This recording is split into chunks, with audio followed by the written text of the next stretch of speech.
Lecture de la première lettre de Saint Jean. Bien-aimés, voici l'assurance que nous avons auprès de Dieu, si nous faisons une demande selon sa volonté, il nous écoute. Et, puisque nous savons qu'il nous écoute en toutes nos demandes, nous savons aussi que nous obtenons ce que nous lui avons demandé. Si quelqu'un voit son frère commettre un péché qui n'entraîne pas la mort, il demandera, et Dieu lui donnera la vie. Cela vaut pour ceux dont le péché n'entraîne pas la mort. Il y a un péché qui entraîne la mort, ce n'est pas pour celui-là que je dis de prier. Toute conduite injuste est péché, mais tout péché n'entraîne pas la mort. Nous le savons, ceux qui sont nés de Dieu ne commettent pas de péché. Le Fils engendré par Dieu les protège et le mauvais ne peut pas les atteindre. Nous savons que nous sommes de Dieu, alors que le monde entier est au pouvoir du mauvais. Nous savons aussi que le Fils de Dieu est venu nous donner l'intelligence pour que nous connaissions celui qui est vrai. Et nous sommes en celui qui est vrai, en son Fils Jésus-Christ. C'est lui qui est le Dieu vrai, et la vie éternelle. Petits enfants, gardez-vous des idoles. Parole du Seigneur. Chantez au Seigneur un chant nouveau. Louez-le dans l'assemblée de ses fidèles. En Israël, joie pour son Créateur. Dans Sion, allégresse pour son roi. Dansez à la louange de son nom. Jouez pour lui, tambourin et cithare. Car le Seigneur aime son peuple. Il donne aux humbles l'éclat de la victoire. Que les fidèles exultent, glorieux, criant leur joie à l'heure du triomphe. Qu'ils proclament les éloges de Dieu. C'est la fierté de ses fidèles.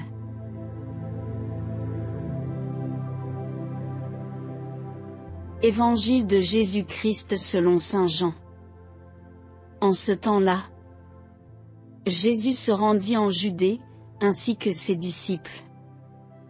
Il y séjourna avec eux, et il baptisait. Jean, quant à lui, baptisait à Ainon, près de Salim, où l'eau était abondante. On venait là pour se faire baptiser. En effet, Jean n'avait pas encore été mis en prison. Or, il y eut une discussion entre les disciples de Jean et un juif au sujet des bains de purification. Ils allèrent trouver Jean et lui dirent: Rabbi, celui qui était avec toi de l'autre côté du Jourdain, celui à qui tu as rendu témoignage, le voilà qui baptise, et tous vont à lui. Jean répondit: Un homme ne peut rien s'attribuer, sinon ce qui lui est donné du ciel. Vous-même pouvez témoigner que j'ai dit: Moi, je ne suis pas le Christ, mais j'ai été envoyé devant lui. Celui à qui l'épouse appartient, c'est l'époux. Quant à l'ami de l'époux, il se tient là, il entend la voix de l'époux, et il en est tout joyeux. Telle est ma joie, elle est parfaite. Lui, il faut qu'il grandisse. Et moi, que je diminue. Acclamons la parole de Dieu.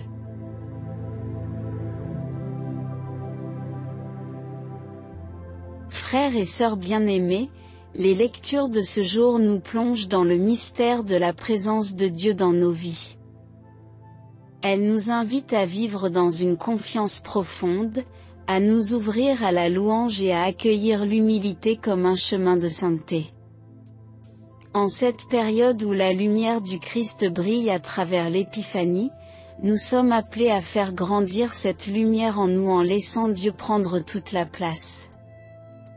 Dans la première lecture, Saint Jean nous enseigne la puissance de la prière. Il nous assure que Dieu nous écoute, mais il ajoute une condition essentielle, que notre prière soit conforme à sa volonté. Cette condition, loin de limiter la prière, en révèle la véritable profondeur. Prier n'est pas imposer nos désirs à Dieu mais entrer dans une relation de confiance où nous cherchons à aligner notre cœur sur son plan d'amour. Cette attitude demande une foi sincère et un abandon total, car elle reconnaît que Dieu sait mieux que nous ce qui est bon pour notre vie.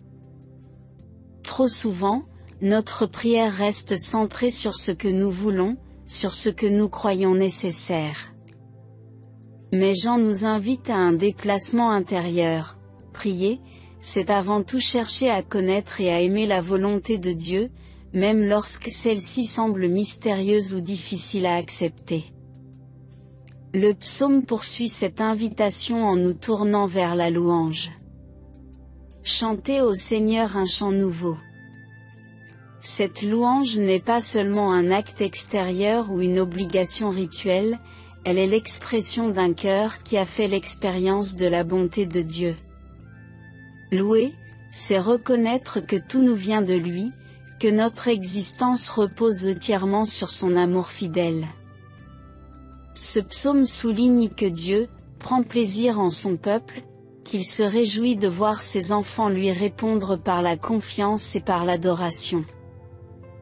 Même dans les épreuves, la louange nous permet de nous élever au-dessus de nos difficultés et de proclamer que Dieu est plus grand que tout ce qui pourrait nous troubler. C'est une victoire spirituelle, une manière de nous abandonner à la puissance de son amour. Dans l'Évangile, nous contemplons l'humilité profonde de Jean le Baptiste. Interrogé par ses disciples sur la popularité grandissante de Jésus, il leur répond avec une simplicité désarmante, « Lui, il faut qu'il grandisse, et moi, que je diminue. » Ces paroles révèlent toute la sainteté de Jean. Il a pleinement conscience de son rôle de précurseur, de celui qui prépare les cœurs à la venue du Messie. Il sait que sa mission n'est pas de s'attirer la gloire mais de conduire les âmes vers celui qui est la lumière véritable. Jean le Baptiste est un modèle pour nous, car il nous apprend à vivre l'humilité comme une libération. Être humble, ce n'est pas nier nos dons ou nos réussites, mais reconnaître qu'ils viennent de Dieu et qu'ils doivent servir son dessein, et non nos ambitions personnelles. Dans un monde où l'on cherche souvent à se mettre en avant, où l'on mesure la valeur d'une personne à travers ses succès ou sa visibilité, l'attitude de Jean nous invite à un véritable retournement. Il ne cherche pas à rivaliser avec Jésus, mais il se réjouit de son rayonnement. Il ne voit pas dans la grandeur du Christ une menace pour lui, mais une raison de jubiler. Cette joie, c'est celle de l'ami de l'époux qui se tient à ses côtés, pleinement heureux de son bonheur. Cette attitude d'humilité est profondément libératrice. Elle nous libère de la comparaison, de l'envie, du besoin constant de reconnaissance. Elle nous permet d'accueillir la vie comme un don et de nous réjouir sincèrement du bien des autres, même lorsque cela nous demande de passer au second plan. Cette humilité, qui est une forme d'effacement, n'est pas une perte mais un gain, car elle nous permet de faire grandir le Christ en nous. Chaque fois que nous acceptons de nous effacer pour que Jésus prenne la première place, nous découvrons la véritable plénitude de notre vie.